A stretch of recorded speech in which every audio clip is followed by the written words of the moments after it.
Hey, what's up, caregivers? Sorry, it's been a long time since my last video.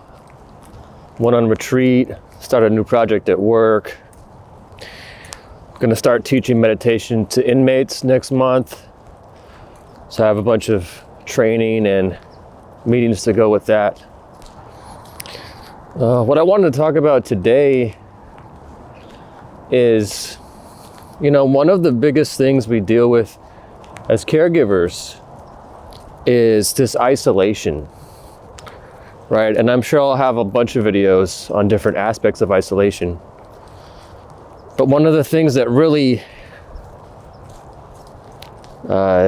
makes the isolation really tough is that we stop getting feedback from the outside world about the job that we're doing, right? And about our situation and about ourselves.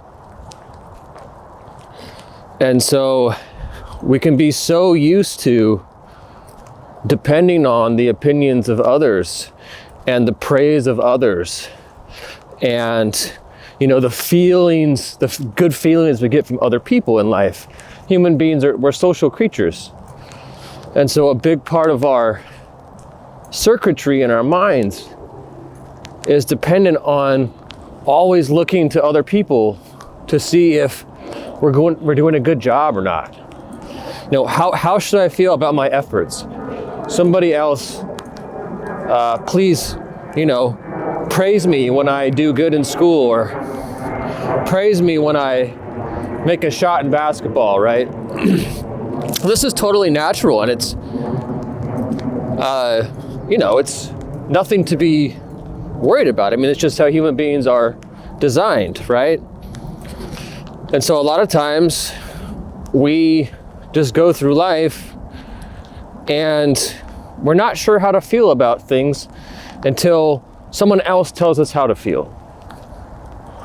And that can get really sketchy when you're a caregiver, because now all of a sudden there's no feedback, or the only feedback that you're getting might be from the person you're caring for.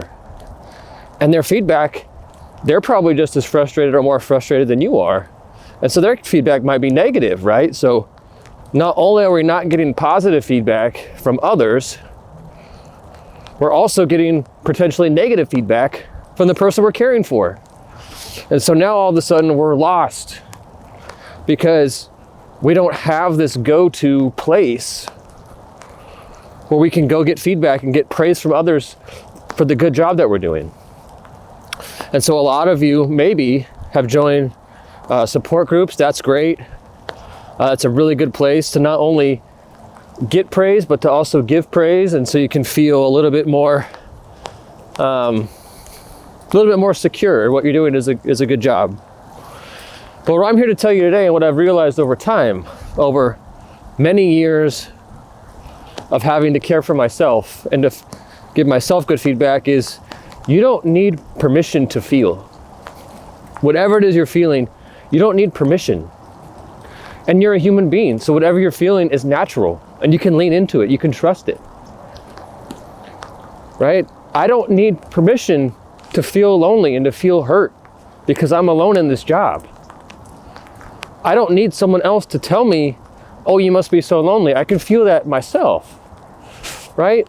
I don't need permission to love myself for the job that I'm doing. I don't need permission to care for myself and to feel my own pain, right? I don't need to have my pain validated by an external source. It's enough for me to feel the pain.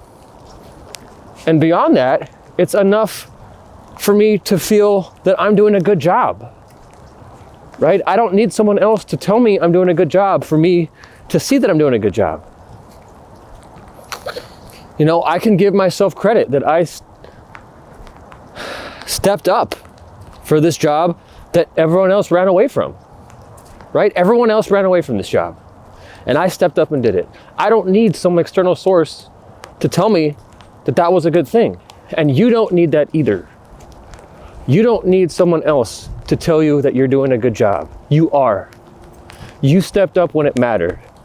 In the darkest hour, when everyone else ran away and told you to put them in a home You stepped up and said, no, that isn't right.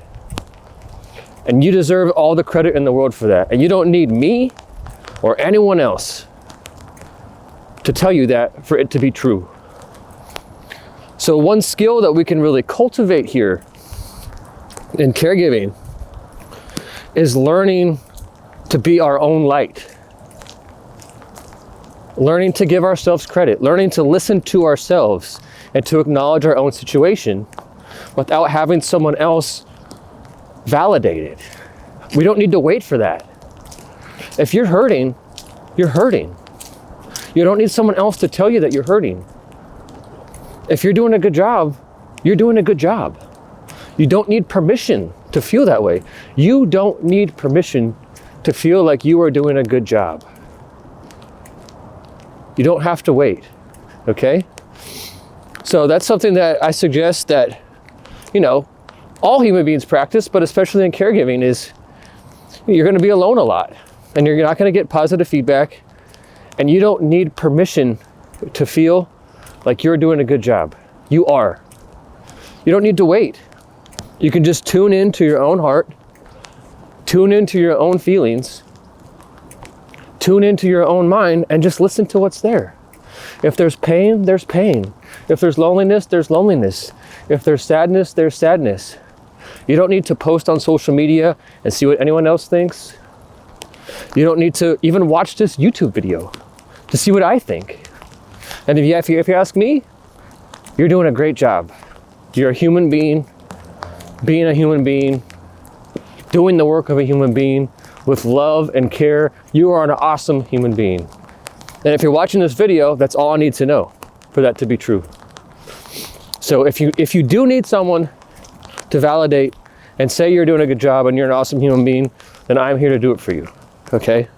If you're a caregiver and you're doing this job that's thankless and not getting paid, you might be getting shit from your relative or your loved one. People might be abandoning you. Friends might stop calling because you're occupied with this thing. You're getting pulled from all different angles. Our culture, honestly, is not set up for this, okay?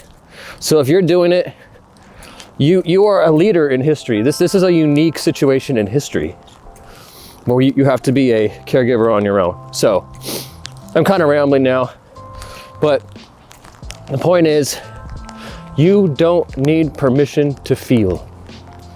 You don't need anyone else's approval to feel however you're feeling. Whatever you're feeling is valid, and it's okay. And you're gonna get through this, okay? I believe in you. You're doing a great job. See you next time.